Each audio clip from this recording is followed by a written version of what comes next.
ഞാൻ KSU കൊടി പിടിച്ച് വളർന്നു വന്നിട്ടുള്ള ഒരാളാണ്. നിങ്ങളുടെ എല്ലാവരുടെയും കൺമുന്നിലൂടെ തന്നെയാണ് ഞാൻ പൊതുപ്രവർത്തനം നടത്തിയത്. ഞാൻ ഇവിടെ ക്രാഷ് ലാൻഡ് ചെയ്തിട്ടുള്ള ഒരാളല്ല, പെട്ടെന്നൊരു സുപ്രഭാതത്തിലൂടെ ക്രാഷ് ലാൻഡ് ചെയ്തിട്ടുള്ള ഒരാളല്ല.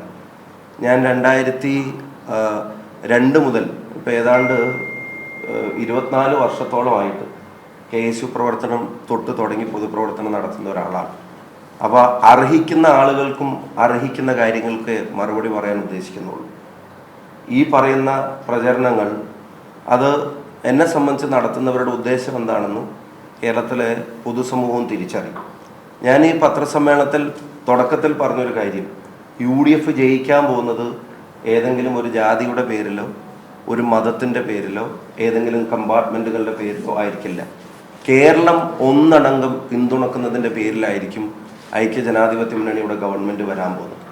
അതിൻ്റെ തിളക്കം കുറക്കാനോ ആ ജനങ്ങളുടെ പിന്തുണയെ വേറെ ഏതെങ്കിലും തരത്തിലുള്ള വിഭാഗീയ ട്രെൻഡുകളിലേക്ക് ഒതുക്കാനോ ശ്രമിക്കുന്നവർ, അവരാണ് യഥാർത്ഥത്തിൽ ഈ പറയുന്ന വിഭാഗീയതയുടെ വക്താക്കൾ. അതിൽ ഒരു കാലത്തുമില്ലാത്ത വിധത്തിൽ CPM എക്സ്പോസ്ഡ് ആയിട്ടുള്ള ഒരു തിരഞ്ഞെടുപ്പ് കൂടിയാണ്. അതിനും കൂടെ എതിരായിട്ടായിരിക്കും ഈ ജനവിധി വരുന്നത്. എല്ലാവരും ഒരുമിച്ച് വോട്ട് ചെയ്തിട്ടായിരിക്കും UDF ജയിക്കുന്നത്. എല്ലാവരും ഒരുമിച്ച് വോട്ട് ചെയ്യുമ്പോൾ ജയിക്കുന്നത് UDF മാത്രമായിരിക്കുമെന്ന് നമുക്കറിയാം.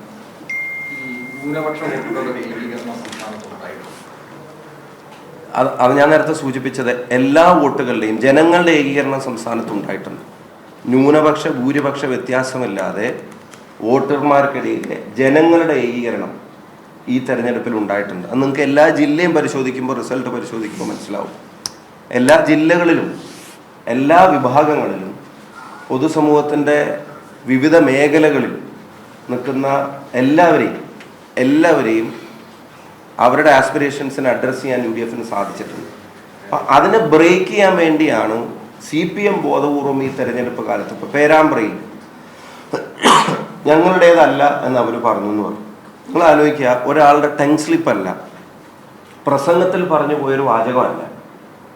ഒരു മാറ്റർ എഴുതി തയ്യാറാക്കി ആ മാറ്ററിന് ശബ്ദം കൊടുക്കേണ്ടത് ആരെന്ന് തീരുമാനിച്ച് അതിനോ റെക്കോർഡിംഗ് സ്റ്റുഡിയോയിലേക്ക് അയച്ച് ആ റെക്കോർഡിംഗ് സ്റ്റുഡിയോയിൽ അത് റെക്കോർഡ് ചെയ്ത് അതിൻ്റെ കോപ്പി എടുത്ത് മുഴുവൻ അനൗൺസ്മെൻറ്റ് വാഹനങ്ങളിലേക്കും കൊടുത്ത് അതിലെല്ലാത്തിലും അതിട്ട് പ്ലേ ചെയ്യുന്നൊരു സാധനം ഞങ്ങളുടേതല്ല എന്ന്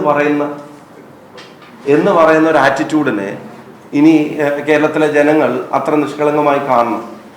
വടകരയിലെ തെരഞ്ഞെടുപ്പുമായി ബന്ധപ്പെട്ടും സമാനമായ ഇൻസിഡൻസ് ഉണ്ടായിട്ട് അവസാനം കോഴിക്കോട്ടെ മാധ്യമപ്രവർത്തകർക്കെങ്കിലും അറിയാൻ, അവസാനം പോലീസ് കോടതിയിൽ സമർപ്പിച്ച റിപ്പോർട്ടിൽ അതിന് തെറ്റുകാരായിട്ട് ചൂണ്ടിക്കാണിച്ചത് ആരെ? റിബേഷ് എന്ന് പറയുന്ന DYFI നേതാവിലല്ലേ അന്വേഷണം ചെന്ന് നിന്നത്? CPM എന്തെങ്കിലും റെസ്പോൺസിബിലിറ്റി ഇതുവരെ എടുത്തിട്ടുണ്ടോ? അപ്പോൾ തെരഞ്ഞെടുപ്പിന് ഈ കളർ കൊടുക്കാൻ മറ്റ് പല സംസ്ഥാനങ്ങളിലും, നോർത്ത് ഇന്ത്യൻ സംസ്ഥാനങ്ങളിൽ BJP ഇത്തരത്തിലുള്ള ടെർമിനോളജി ഉപയോഗിക്കാറുണ്ട്. ഹിജാബ്, പിന്നെ അത്തരത്തിലുള്ള പദങ്ങൾ, ജിഹാദ്, അത്തരത്തിലുള്ള പദങ്ങൾ ഉപയോഗിക്കാറുണ്ട്. കേരളത്തിലേക്ക് തെരഞ്ഞെടുപ്പ് വന്നപ്പോൾ കാഫറും കൗമും ഒക്കെ CPMന്റെ തെരഞ്ഞെടുപ്പ് പദങ്ങളായി മാറുന്നത് ആ പാർട്ടി ഗൗരവത്തോടെ അതിൻ്റെ പ്രവർത്തകർ വിലയിരുത്തണം. അതാണോ അവരാഗ്രഹിക്കുന്ന CPM എന്ന് അതിൻ്റെ പ്രവർത്തകർ അതിൻ്റെ നേതൃത്വത്തോട് ചോദ്യങ്ങൾ ചോദിക്കാൻ തയ്യാറാവണം. BJP പണമൊഴുക്കിയത് പാലക്കാട് നമ്മൾ കണ്ടു.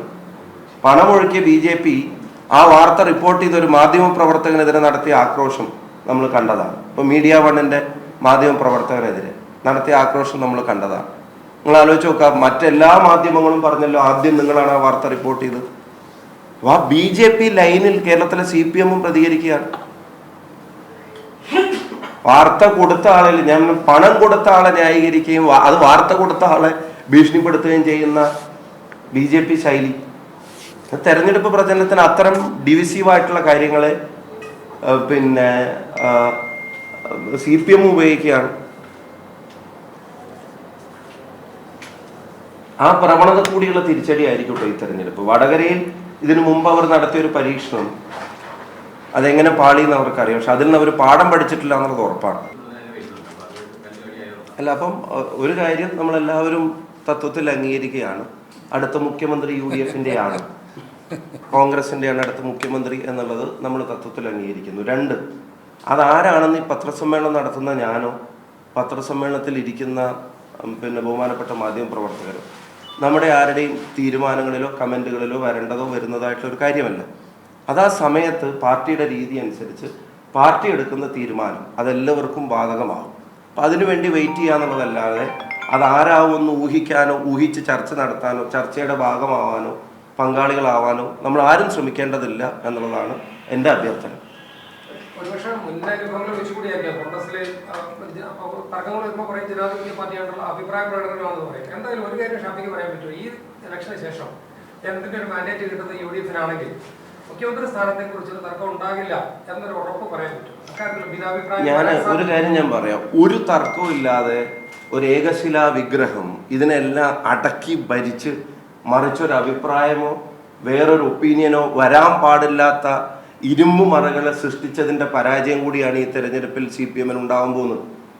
ഞാൻ നേരത്തെ സൂചിപ്പിച്ചല്ലോ, ഒരു കവലയിലെ 8 ഹോർഡിങ്സിൽ 7-ലും ഒരു മുഖം വന്നപ്പോൾ ഞാൻ ഈ നോക്കൌട്ട് പഞ്ചിന് ജനങ്ങൾക്ക് കരുത്തായത് അതും കൂടിയാണെന്ന് ഞാൻ പറയും. എല്ലാവരും വിചാരിക്കുന്നത് അത് CPM-ന്റെ പ്രചരണ ബോർഡുകളാണെന്ന്. പക്ഷെ ഞങ്ങളിപ്പോൾ റീഡ് ചെയ്യുന്നത് അത് അവരുടെ പരാജയത്തിനും കൂടെ കാരണമായിട്ടുള്ള ഞങ്ങളെ കൂടെ സഹായിച്ച പ്രചരണ ബോർഡുകളാണ്. ഞാനല്ലാതെ മറ്റാരുമില്ല, ഞങ്ങളല്ലാതെ മറ്റാരുമില്ല എന്നുള്ളതൊക്കെ വെല്ലുവിളികൾ. അതൊരു ജനാധിപത്യ സംവിധാനത്തിൽ ചേർന്നതല്ല. നിങ്ങൾ കോൺഗ്രസിനെ ഈ പറയുന്ന അഭിപ്രായങ്ങളുടെ പേരിൽ ജഡ്ജ് ചെയ്തിട്ട് അതെന്തോ ഒരു ദൗർബല്യമായിട്ട് അതിനെ കാണരുത്. അഭിപ്രായങ്ങൾ പറയാനും അഭിപ്രായങ്ങൾ രേഖപ്പെടുത്താനും അവസാനം പാർട്ടി എടുക്കുന്ന തീരുമാനങ്ങൾക്കൊപ്പം നിൽക്കാനും എല്ലാവരും കൂടെ ശ്രമിക്കുന്ന, എല്ലാവരും കൂടെ തയ്യാറാവുന്ന ഒരു സിസ്റ്റം, ഒരു ജനാധിപത്യ സംവിധാനം, അത് അത്ര ഒരു മോശപ്പെട്ട കാര്യമൊന്നുമല്ല. ഒരാൾ കടലാസിൽ എഴുതി കൊണ്ടുവരുന്ന മന്ത്രിസഭയായിരിക്കില്ല, ഒരാൾ സ്വയം എടുക്കുന്ന തീരുമാനങ്ങളായിരിക്കില്ല, പാർട്ടി കൺസൾട്ട് ചെയ്തെടുക്കുന്ന തീരുമാനങ്ങളായിരിക്കും. ആ തീരുമാനം എല്ലാവർക്കും ബാധകമായിരിക്കും. അതുൾപ്പെടെ പാർട്ടി തന്നെയാണല്ലോ തീരുമാനിക്കുക. പാർട്ടി തീരുമാനം എടുക്കും, ആ തീരുമാനം എല്ലാവർക്കും ബാധകമായിരിക്കും.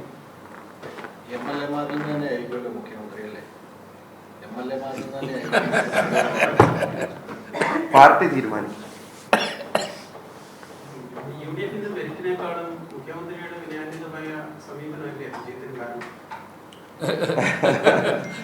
വാക്കുപയോഗിച്ചതിന് നന്ദി. UDF-ന്റെ മെറിറ്റ് കേരളം അനിവാര്യമായി ആഗ്രഹിക്കുന്ന മാറ്റങ്ങളിലേക്കാണ്. ഞങ്ങളൊരു ഭരണം മാറ്റിത്തരൂന്ന് മാത്രം പറഞ്ഞിട്ടല്ല ഞങ്ങൾ തെരഞ്ഞെടുപ്പിനെ നേരിട്ടത്. മാറിയാൽ എന്ത് എന്നുള്ളതും കൂടെ ജനങ്ങളോട് പറയാൻ സാധിച്ചു. അധികാരത്തിൽ വന്നാൽ എന്തൊക്കെ ചെയ്യും എന്നുള്ളത് ജനങ്ങളോട് കൃത്യമായി ഗ്യാരണ്ടിയായി ജനങ്ങളുടെ മുമ്പിൽ അനൗൺസ് ചെയ്യാൻ സാധിച്ചു.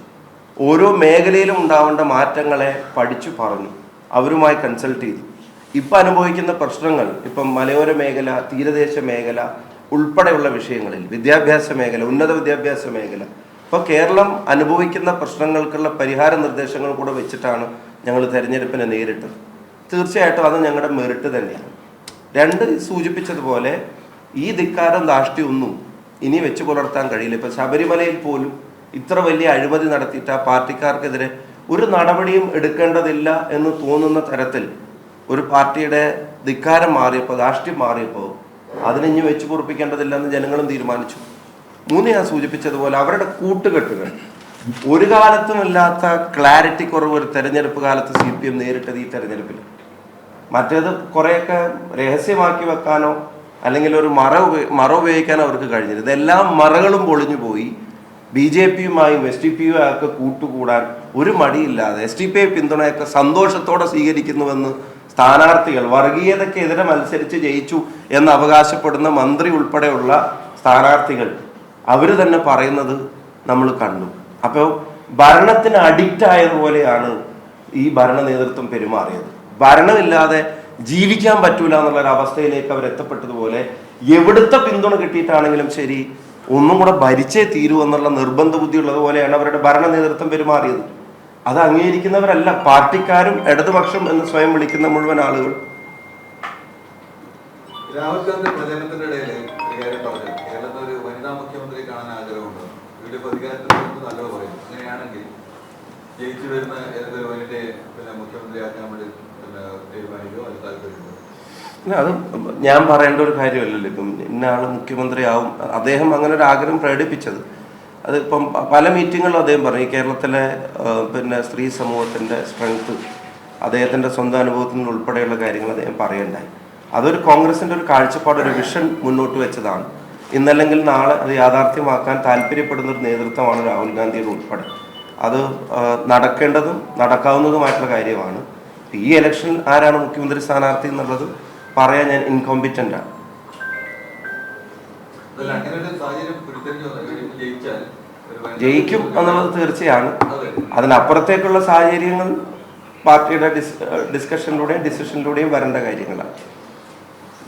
ഈ തെരഞ്ഞെടുപ്പ് പ്രചാരണം നോക്കിയാൽ പൊളിറ്റിക്കൽ ഫൈറ്റ് എന്നതിനപ്പുറത്തേക്ക് പലപ്പോഴും ഒരു സമുദായത്തിന്റെ കളർ എന്ന് അങ്ങോട്ടും ഇങ്ങോട്ടും ആരോപിക്കുന്ന തരത്തിൽ വന്നു. അത് പേരാവരി കുറച്ച് പ്രകടമായിട്ട് വന്നു. ഒരു അനൗൺസ്മെന്റ് വരുന്നു, അത് LDFന്റെ അനൗൺസ്മെന്റ് ആയിട്ട് വരുന്നു, അത് അവരുടെ നിലനിന്ന് പറയും. UDFന്റെ പരാതി LDF തിരിച്ചു വരാൻ. ഈ ഒപ്പം തന്നെ ഷാഫിയുടെ തെരഞ്ഞെടുപ്പ് രംഗത്തെ പ്രചാരണത്തെ ചൊല്ലിയും CPM-മായി ബന്ധപ്പെട്ട ആളുകളും പല ആളുകളും പലതരത്തിലുള്ള നെറേറ്റീവ്സ് സൃഷ്ടിക്കുന്നു. രാഷ്ട്രീയത്തിനപ്പുറത്ത് ഒരു സമുദായ കളർ കൊടുക്കാൻ